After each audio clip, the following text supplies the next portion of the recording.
Hey, how's it going, Do Sulfurs? So as promised, today I'm going to go over my top 5 picks for a luxury vehicle for under 10,000 bucks. And the criteria I used for picking these vehicles was a combination of reliability of the engine and transmission, overall drive quality, and engine horsepower. Alright, so coming in at number 5 is a 2006 to 2008 Acura TSX.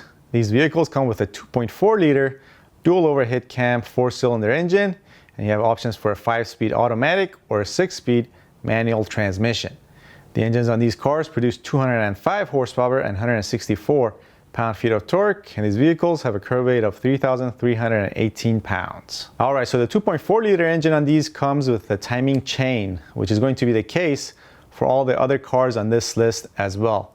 And as you may know, a timing chain, unlike a timing belt, usually does not have to be replaced at a certain interval. Also on these engines, you have Honda's iVTEC or Intelligent VTEC setups, which basically means you have continuous variable cam timing on the intake side only, however. But not just that, these engines also have variable cam lift, both on the intake and the exhaust side. And cam lift is basically how much each valve opens up and extends out. And put that together with variable cam timing on the intake side, this allows for better circulation of air and fuel through your engine, and therefore improves your efficiency and power, especially at higher RPMs. And hence the phrase, VTEC just kicked in, yo. Now, as far as why this Acura TSX is on my list, well, for starters, it gets really good gas mileage for a luxury car. It gets 22 for city and 31 for highway driving. Also, the 2.4 liter engine is really solid and scores really high in the reliability department when compared to the other cars that are going to be on this list. And also, as you may know, it was used in the 2002 to 2006 Honda CR-Vs, which I included in my top 5 picks for a reliable SUV for under 5,000 bucks. Also, the transmissions on these do not seem to suffer from the high failure rate that the other Honda-made transmissions, especially made in the early 2000s, did, like the transmissions used in the Acura TLs, Honda Odysseys, and some of the Honda Accords and Civics. However, this Acura TSX is number 5 on the list because when you think of an Acura TSX, the word luxury doesn't automatically come to mind. Also, the drive quality is a bit on the stiff side for my personal liking. Also, before I forget, the engines on these, as we talked about, were used in the 2002 and 2006 Honda CR-Vs, 2003 to 2007 Honda Accords, and 2003 to 2011 Honda Elements as well. Alright, next, coming in at number 4 is a 2007 to 2011 Lexus GS 350. These vehicles come with a 3.5 liter V6 engine and a 6-speed sequential shift automatic transmission. You can get these with the rear-wheel drive setup and all-wheel drive setups. And the engines on these cars produce 305 horsepower and 278 pound-feet of torque. So the engines on these cars use Toyota's latest twin fuel injection system, which basically combines direct fuel injection with port fuel injection. And by doing this, and especially using direct fuel injection under different engine loads, it reduces knock by lowering combustion temperatures, and when this happens, you increase efficiency and power. Now, the Lexus GS 350 is the more comfortable and bigger version of the Lexus IS 350, which also uses the same engine. But however, since it's a bit bigger, it's also more heavier and therefore has worse pickup speed when compared to the IS 350. So if performance is more of a concern to you and comfort is not, then the Lexus IS 350 might be a better pick. Now, as far as why this Lexus GS 350 is on my list, well, I do believe that the drive quality is really high on these Lexus GS 350s. In fact, they're better than the Acura TSX and other luxury vehicles in the same year range. Also, the engine and transmission are fairly reliable. They're not known to have any major mechanical issues.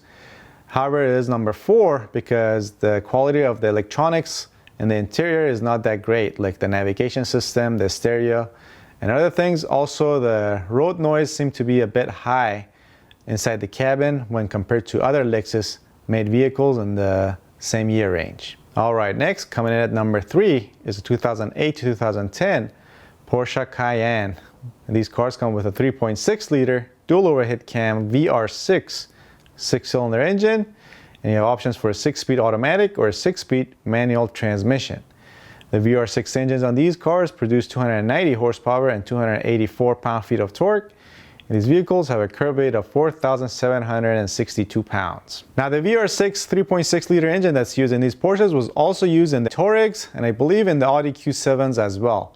Now, a lot of people say that the Audi Touaregs and the Q7s are not that reliable. However, it's rarely anything to do with the engine itself. It's usually some kind of an electrical problem that's driving the owner of those cars crazy, which leads them to say that those cars are not reliable and you should stay away from them. Now, as far as what a VR6 engine is, well, it's Volkswagen 6-cylinder engine, which is similar to the regular V6 engine, but it's not angled like the regular V6 engine, and it's angled at, let's say, 10 to 15 degrees, which allows for it to only have one cylinder head and therefore one exhaust manifold and one catalytic converter. All of this makes for a smaller engine when compared to a regular 6-cylinder engine, and also helps with weight and therefore efficiency. Now, with that said, you still want to try to buy one with extensive service records, because obviously if anything goes wrong on a Porsche, your repair bill is likely to be pretty high. Also, if you can help it, try to get one from the original owner. Now, this may seem hard to do, but lucky for you, if you're looking for an 08 to 2010 Porsche Cayenne, the people that buy these cars tend to keep them for a while, and also they tend to keep up with the maintenance as well. Now, as far as why this car is on my list, well, we're talking about luxury vehicles for under 10,000 bucks, and this is a Porsche. Also, the drive quality is pretty good. It's a very smooth and comfortable drive. It's also an all-wheel drive SUV, which again helps with handling. Now, however, this car is a bit on the slow side, since again it's an SUV and it's on the heavy side, so it's not going to have that great of a pickup speed. So if speed and performance is your thing, this may not be the car for you, but if comfort and luxury is your thing, then this might be a good choice. All right, up next, coming in at number 2, is another Toyota product, surprise, surprise, which is a 2007 to 2009 Lexus LS460. These cars come with a 4.6-liter dual overhead cam V8 engine and an 8-speed automatic transmission. The engines on these cars produces 380 horsepower and 367 pound-feet of torque, and these vehicles have a curb weight of 4,244 pounds. Now, the 4.6-liter V8 engines on these cars has direct fuel injection and comes with Toyota's VVT-IE, which stands for Variable Valve Timing Intelligent by Electric Motor, as opposed to dumbass with a hammer, I guess, like the other car brands. But anyway, what that means is you have variable valve timing both on the intake and the exhaust side, and this obviously varies again based on engine load and RPM.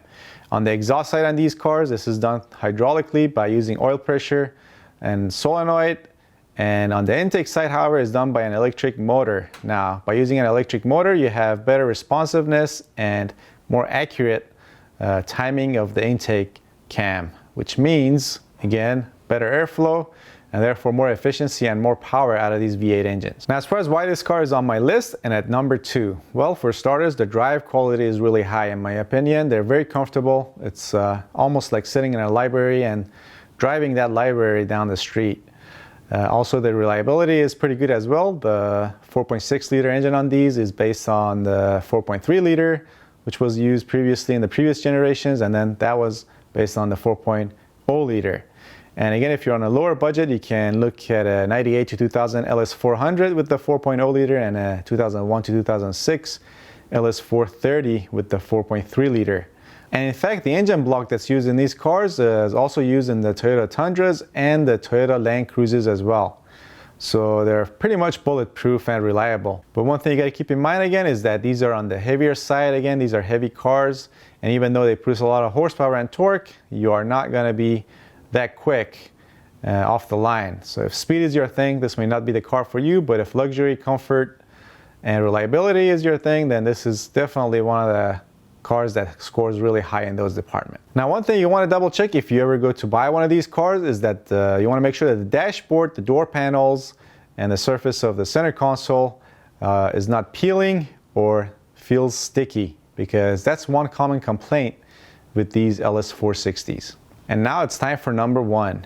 Now, in my opinion, the number 1 luxury vehicle that you can get for under 10,000 bucks is a 2008 to 2010 Infiniti G37. These cars come with a 3.7-liter V6 engine, and you have options for a 6-speed manual or a 7-speed automatic transmission. The engines on these cars produce 330 horsepower and 270 pound-feet of torque, and these vehicles have a curb weight of 3,628 pounds to 4,149 pounds. Now, to be clear, in 2008, you can only get a G37 coupe with the rear-wheel drive setup, but in 2009 and 2010, you can get a G37 coupe or a sedan with either rear-wheel drive or all-wheel drive. So the 3.7-liter V6 engine on these Infinitis has a compression ratio of 11:1 and an RPM redline of 7,800 RPMs. It's also the first engine by Infiniti that uses its variable valve event and lift setup.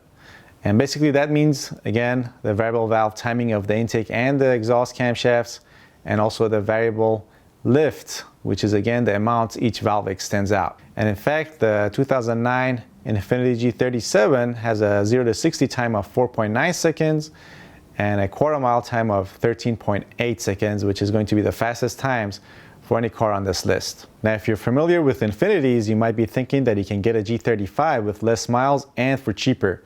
However, you got to keep in mind that the G35's interior is not as up to date. The navigation system is not that great, whereas the navigation system on the G37 is much better.